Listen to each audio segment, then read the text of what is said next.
essentially talk about some MMI discriminative training work that I and my colleagues have been doing over the last, I would say, 2-3 years roughly. In particular, I've been working with Scott Axelrod, Ramesh Gopinath, Peter Robertson, and Karthik Vishweshwarya.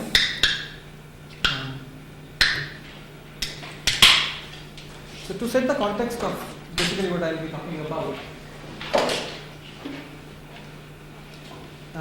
I'll be considering MMI estimation of acoustic models that we typically use, mixture of Gaussian equations. So say X comma W is some acoustic feature sequence and the corresponding word sequence. And typically generation of X from W is modeled using HMMs, where each state is a mixture of Gaussians. And what we want to do is we want to estimate these GMMs under some criteria. Right? We often use the maximum likelihood estimation, where we want to maximize, given some training sentences, the likelihood of seeing the acoustics given the word strings. Or sometimes we want to estimate the parameters of these Gaussians under a mutual information criteria, where we want to maximize the mutual information between the acoustics and the words, which is just written this way as a rational function. And not many people have worked with this, but it's also an interesting objective function to try to optimize the GMM parameters under, which is we simply, rather than taking a product of over the training sentences, we just add the posterior of the correct word string given the acoustics over the training set. And one could argue that this relates to the sentence error rate on the training set here. And so far, basically, these parameter estimations have been carried out by themselves, in that the ML estimation, there is a well-known procedure for estimating the parameters using under the ML criteria. For MMI, Normandian gave for GMMs some update equations, which was recently proved again in an auxiliary function framework using by Goel and Acela. And this function also can be viewed in that auxiliary function framework. But essentially, these criteria have been considered separate by themselves separately. But we are beginning to see that actually the auxiliary function based framework can handle all these criteria and ones similar to these in a unified framework. So there is one auxiliary function based framework which can handle these criteria and the ones which are similar to these. And my goal in this talk is to basically review that framework. I don't think I'll go in making it rigorous, because as I was preparing this talk, I was trying to do that, and it would take forever to, at least it would take me forever to try to get there. But we have been able to make this framework rigorous for MMI and other rational function objectives. And then I'll discuss some applications that we have successfully derived using this framework. So I'll essentially be reviewing the auxiliary function approach that I just discussed, and I'll. The source, you bring the source back to RBG1. Okay. Then I'll be discussing an application of this auxiliary function method for doing MMI estimation of these models that we call subspace constrained Gaussian mixture models. I'll then describe discriminative estimation of language models that combine that have n-grams and finite state grammars in them. That also falls within this framework, although we didn't have to use a framework to derive the updates. It's a well-known method from before. And I'll try to give a sketch, time permitting, and if people are interested, at the end of how the rigorousness of the framework.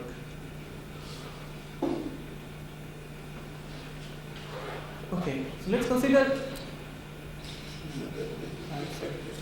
Maybe I should just leave this. Exactly. Can I quickly try to find? Do we have a stick or something here? Well, we have a sticky bar. It's okay. There's I'll no try problem. There is an umbrella. So let's consider a function f of theta, which is of the form shown in that top equation. It's basically an integral over some measure space script y of two positive functions, q of I and p of I. For any function of that type, f of theta, it's well known that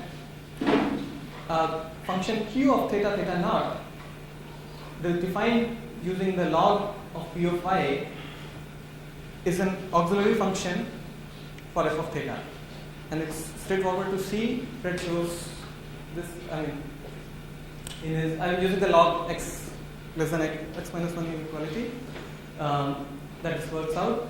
In that, if we manage to increase q at theta naught, then we will have increased f at theta naught.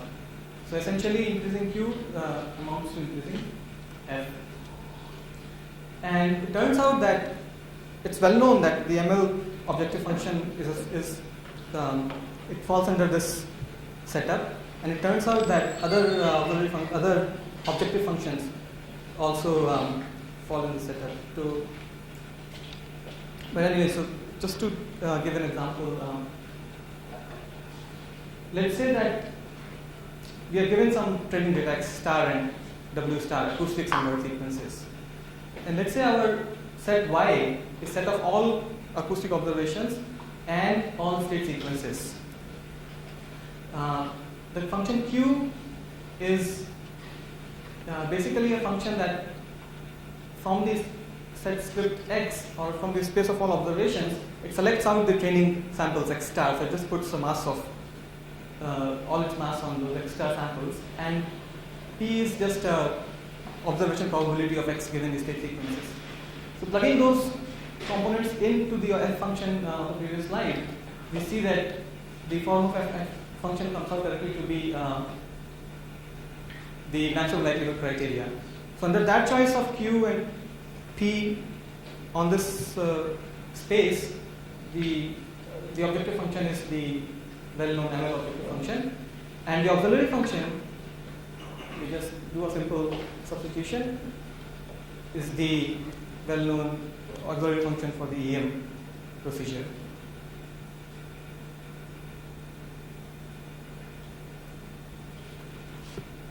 Okay, so recently Asela and Bill said for another choice of Q and P functions, we see that the MMI objective function also comes out as that MMI objective function is also corresponds to another choice of Q and P functions.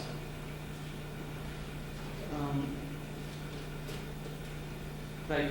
However, we note that in this case, the Q function may not be strictly positive over the entire space Y, because of this negative r theta naught PS term. So even though this choice corresponds to the MMI objective function, it's not guaranteed that the auxiliary function that we derive using the log method would be a valid auxiliary function, because the validity was only proven under positivity of Q and P. P is positive in this case, but Q may not be. So this seemed like a drawback in the method. However, we've been able to prove recently that the Q function doesn't necessarily have to be positive, and under certain regularity conditions on the observation probabilities, we can prove that even though the Q function is negative at some points, the positive components can be used for large enough d term in there to dominate the negative components. So it works out, meaning. But that's already coefficient. For discrete distributions. For discrete, yes. This is for continuous as Yeah, well. I see.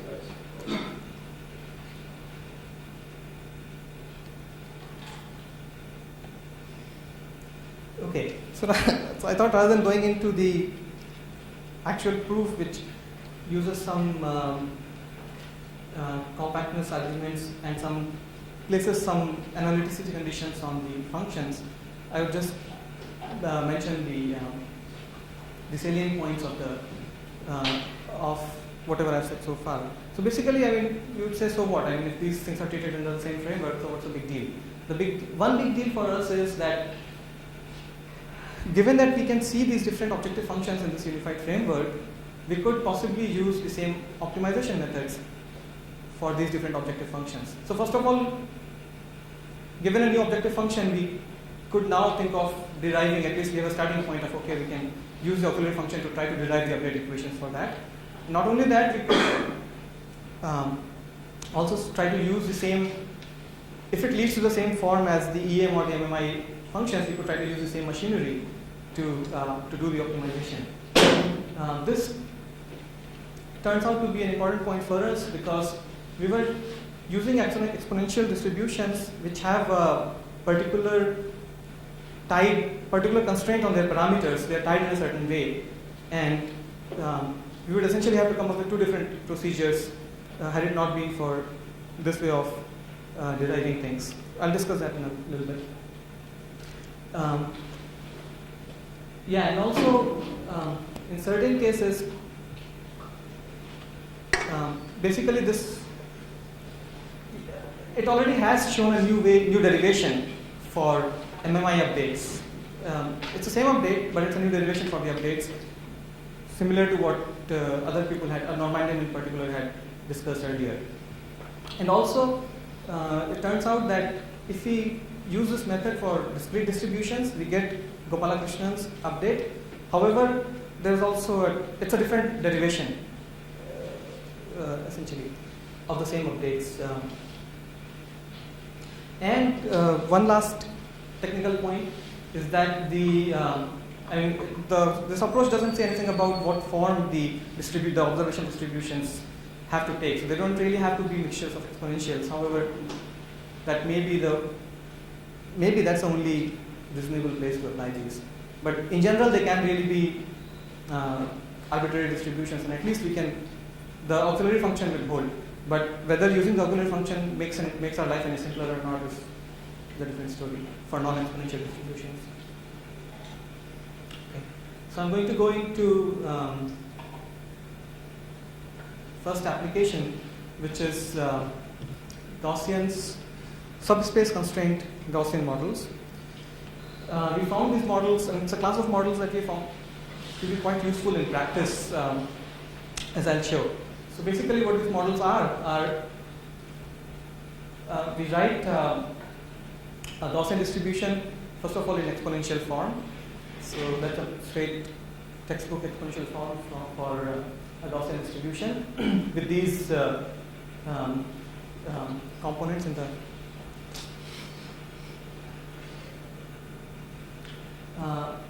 so I think the thing to note here is that the parameters in the exponential distribution, so the natural exponential parameterization of Gaussians is in terms of this P matrix, which is the inverse of the variance, and P times mu, the inverse variance times the mean. Because one could say that I'm going to that if we are representing Gaussians in a subspace, we could represent sigma inverse and mu in subspace as well. But it turns out that this is a more natural parameterization. I think it's also supported by our experiments, because earlier we were trying to do it the other way. Anyhow, so given that we have the sigma inverse and sigma inverse times mu as the parameters, we tried two different constraints on these. In one case, we constrained the precision matrix to lie in a subspace, in a d-dimensional subspace, with some shift, and the p mu parameter to lie in its own L-dimensional subspace.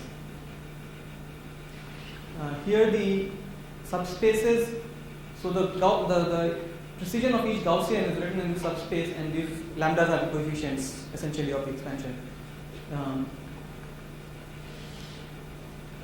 And the subspaces are tied across all the Gaussians in the system. Or we could generalize this so-called subspace precision mean or span model. How are they tied? Because it's shared each. So S0 and Sk are common for all Gaussians, right? Given a set of S0 and Sk's, then we pick Gaussian specific lambdas to model each covariance. Oh, I thought you meant the mean and precision spaces were tied.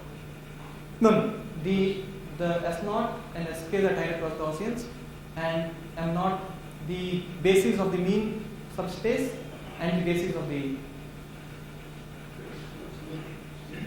precision matrix and the precision matrix finds the mean that live in, of all Gaussians live in the same space, spanned by these SKs and S0s or yeah, right. right. And I presume that the SKs are kind of what will be equivalent. No, we are not making that assumption, and furthermore, we are not assuming that they are even positive definite. Although the resulting P has to be positive definite, but the S's don't have to be. So I'm asking about orthogonality in a loose sense because I'm wondering whether for the same PG, in other words, is there uniqueness from lambda to PG? Yeah, yeah. So there's no redundancy in that the rank of this thing is not less than D.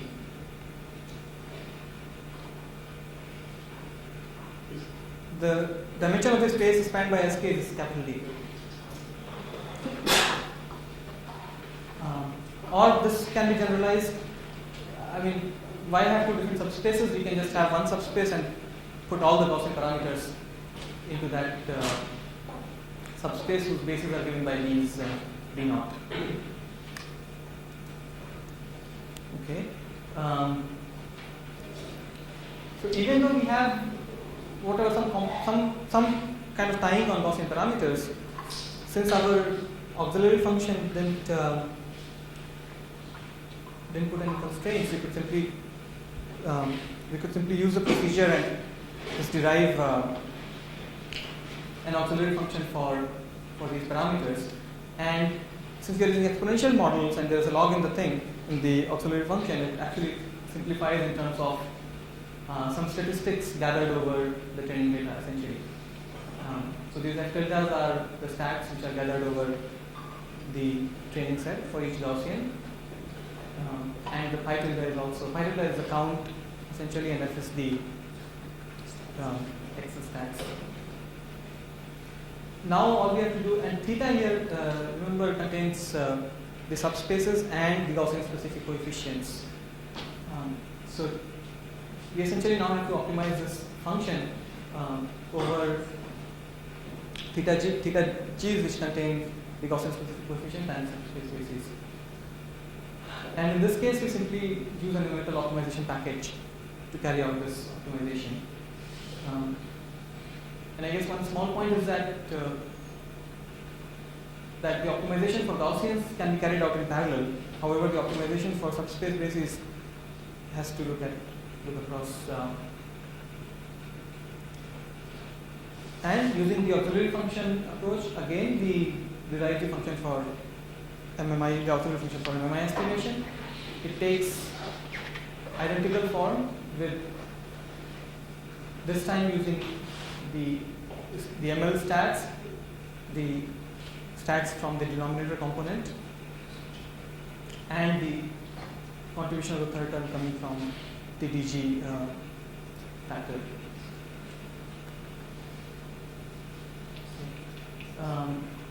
So now, even though we have a proof which essentially says that this auxiliary function is good to optimize and it will lead to an increase in the actual objective function value, it doesn't tell us what DGs to pick.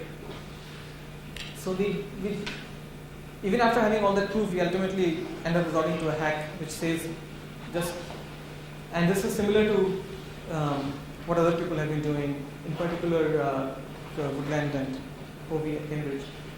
is they just say that pick some DGs, Gaussian specific values, which make your statistics at least well formed, if nothing else. So pick a DG large enough which makes this count positive, which makes these stats well formed. And by these stats well formed, I mean when we actually go and do derive a covariance from these things, that covariance should be positive definite at least. So basically just choose DG under these hats and hope that the objective function actually increases. And I'll just state the point that I was saying earlier, in that because of the similarities between these two expressions, which is thanks to the auxiliary function approach, we don't have to now discover two different optimization methods. We can just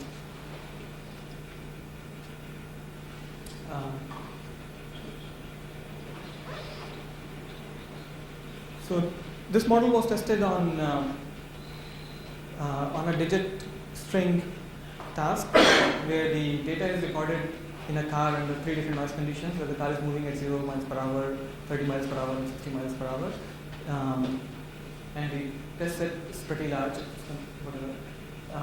The feature vectors are 52-dimensional. They are projected from 117 dimensions using LDA plus MLT transform. And they are got at a 15-second frame rate. And the acoustic model is a digit-specific acoustic model where using context-independent phones. And we found this model to work, I think, as well as any context-dependent digit phone model. So it's not a suboptimal model that we use. The first thing that we see is that these subspace constrained models are providing us a pretty good approximation to the full covariance models. Essentially, they provide a pretty good trade-off of parameters versus the full covariance, approaching the full covariance performance. So, with using as little as 16-dimensional subspace in the SCGMM, that is 16 components per Gaussian,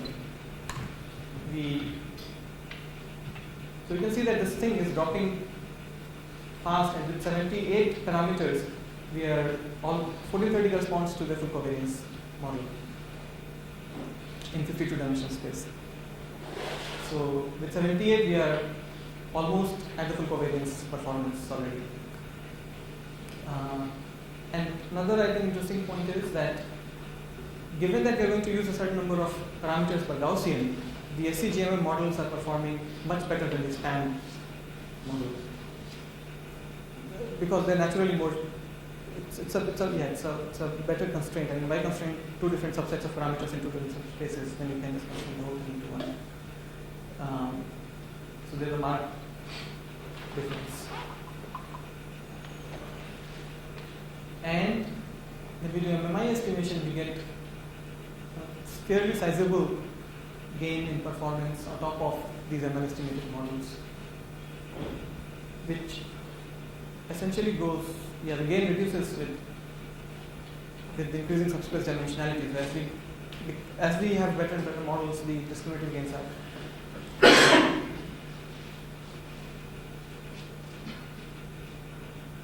Okay, so I think that's pretty much what I have to say about the subspace constrained models. Now moving on to this language model business.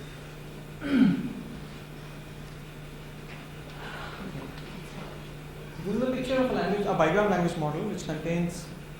Yeah, I have a question about the SCGMM. How do you get the basis? The S and M? How do you get them? You initialize them somehow, and that somehow we can discuss. And then you just estimate. So when I said ML estimation, I meant ML estimation of both the bases and the Gaussian coefficients. So you just iterate. So they are estimated together? Yeah. Okay. In an iterative manner. So you optimize, you keep the Gaussian coefficients fixed, you optimize for subspace, keep the subspace fixed, like that. Is your closed form solution, is that by Numerical methods, as far as we know. But it's not too bad because the packages are, they're pretty good and they're easily available. And do you do numerical methods in a flip-flop way because the numerical method would be more complicated to do in this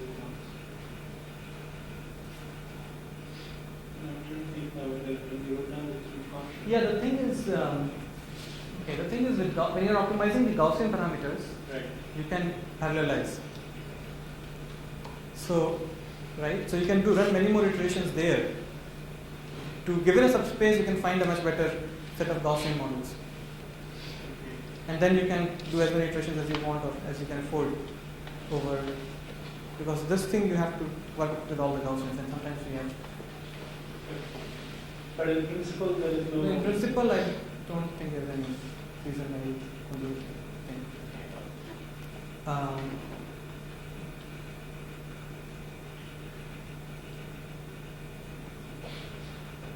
Okay, so second application of a discriminative estimation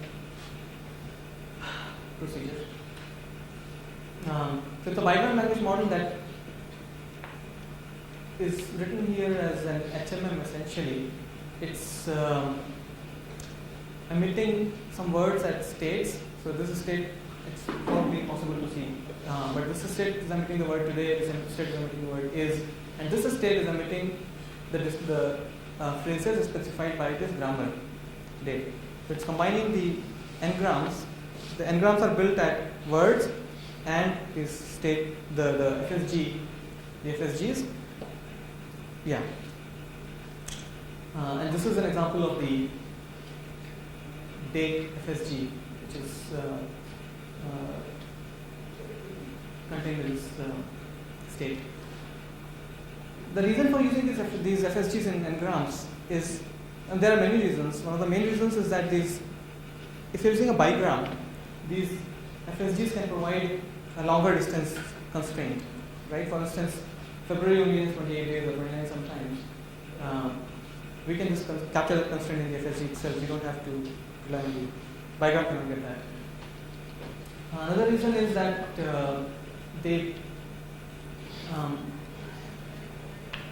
sometimes in applications when these LMs are used, people want to add phrases to the LM and not have to retrain.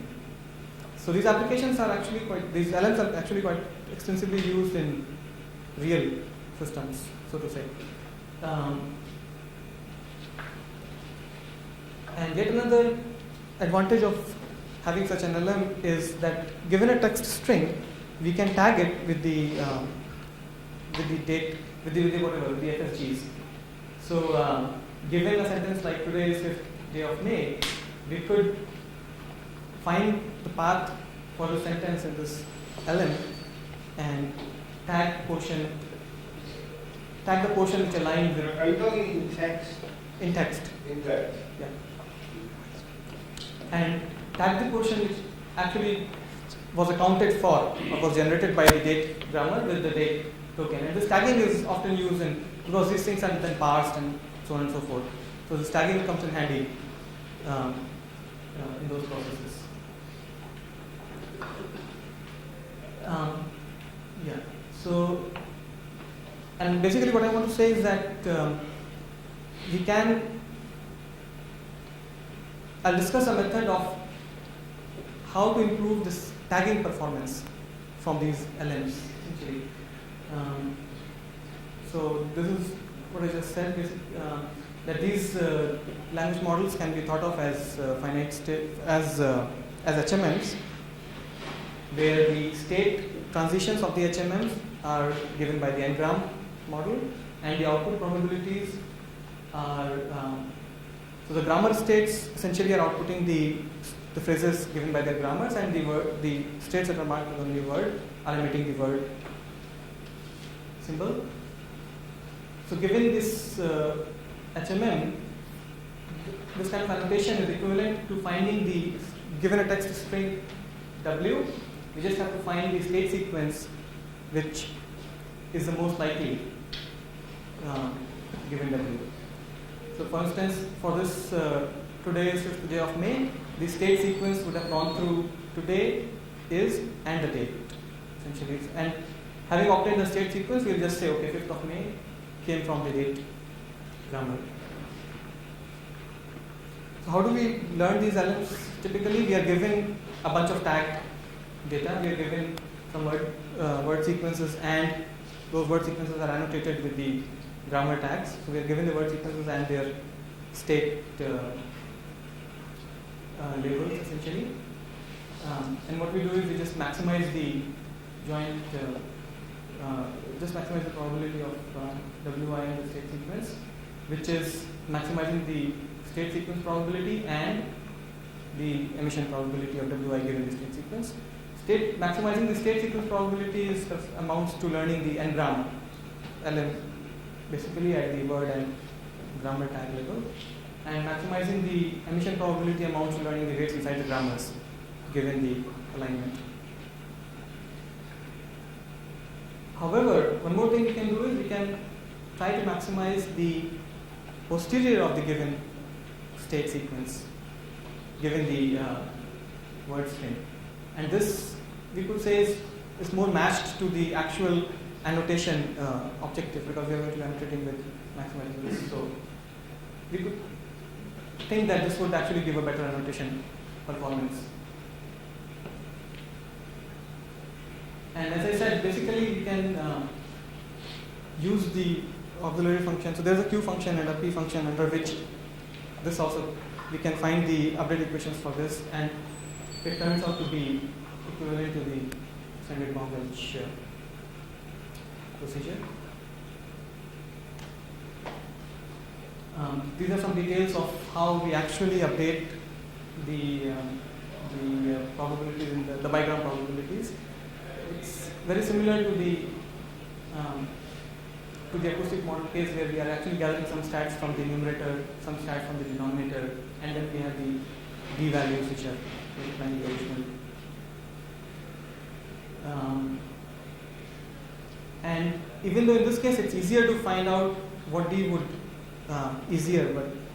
what d would actually be a valid value according to the formulation, I didn't try to do that. I just selected I selected a d which is similar to the method used for acoustic models, which is just make sure that all the counts are well formed and all these kinds of well formed.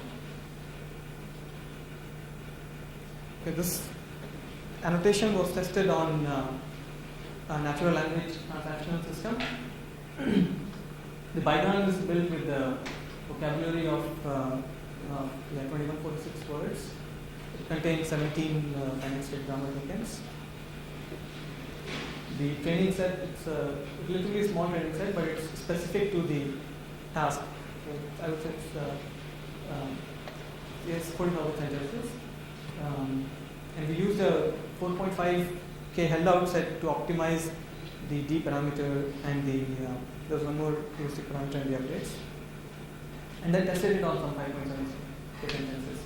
And we used two measures to test the performance. One is a state error rate, that is, given some text, we would find the corresponding state sequence and then just do a Levenshtein distance between that state sequence and the reference state sequence. But state error rate may be misleading in some cases, because if we have the reference fund, so this whole thing was tagged as fund, the state sequence for this reference would be just fund. And whereas if I miss that fund tag, I would say the hypothesized state sequence is the 4 words, equity, income, trust, fund. So I would end up aligning the fund state with these 4 states, and I have an error of 4, whereas really this should have an error of 1 tagging or 2 brackets, one could say. So we just compute a bracketing error rate. So on the held-out set, just did a sort of a grid search to find the optimal parameter values, and we see that indeed the state error rate decreased fairly significantly, 10% here and another similar one here. The bracketing error rate also increases, and even though the d values were selected in some heuristic manner, we find that the objective function value actually became better. So objective function increases. That's good to see.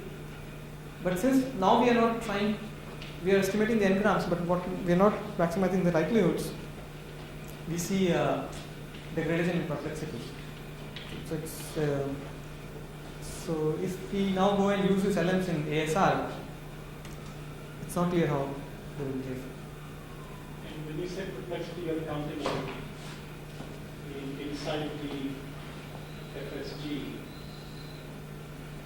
FSGs are kept fixed. So it's only the n-gram perplexity. This is the perplexity of the Held out set at the state level. at the state level. So you're using the state level. Yeah. So if the sentence had a date in it, you just see the probability of date. Given the And previous if one. the date had 4 words, you would assign only one probability, count only one. Yeah.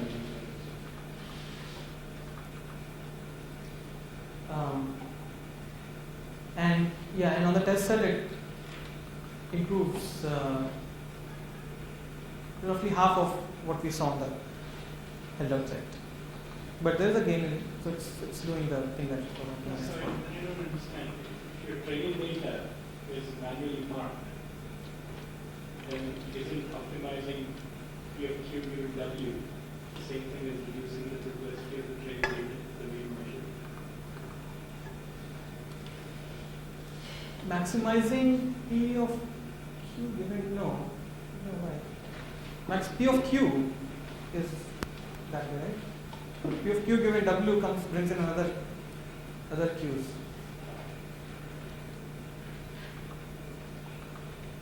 So P of Q is the ML estimation of the LM or at the n-gram level. Q So given you're saying there's some overall cost. other fellows.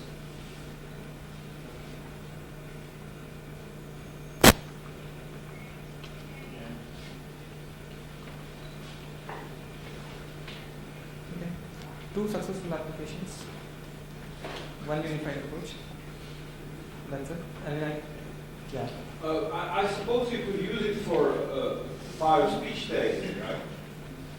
Because we have normally an HMM there, and normally we maximize likelihood. And here you would like to maximize the correct tag. Yeah, I mean, I don't see why not. Yeah, well, but it's people think it's an important problem actually. Not in English, but in Czech, for instance, where the number of tags is maybe in several hundreds. In English, it's like 40 or something, so it's not that important. But in a language like Czech, it takes care of morphology. Yeah. To say, so to get it better. Yeah. And it's extremely straightforward to try. Right. If this data set. Have you presented it somewhere? No, I just submitted it to ICSLP.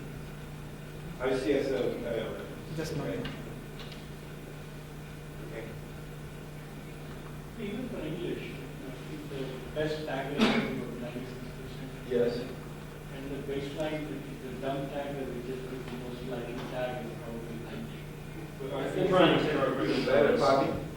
Inter-annotator agreement is like 97%, so I think there's a lot of this one. There's not much room to improve. But still, there is this thing that you have maybe even with 97, even 17.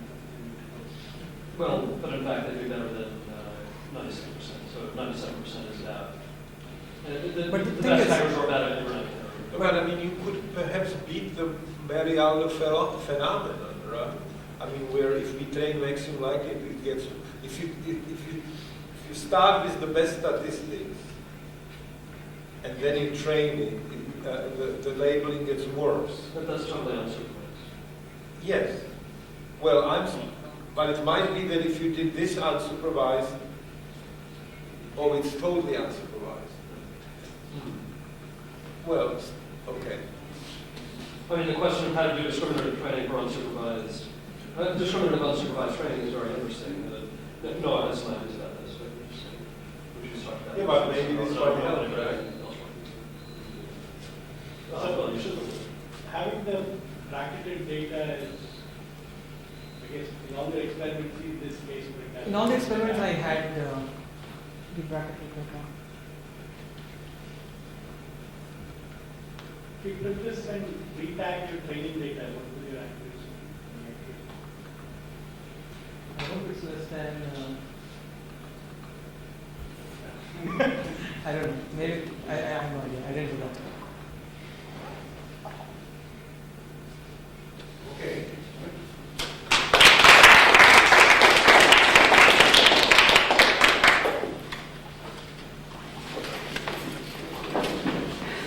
Which is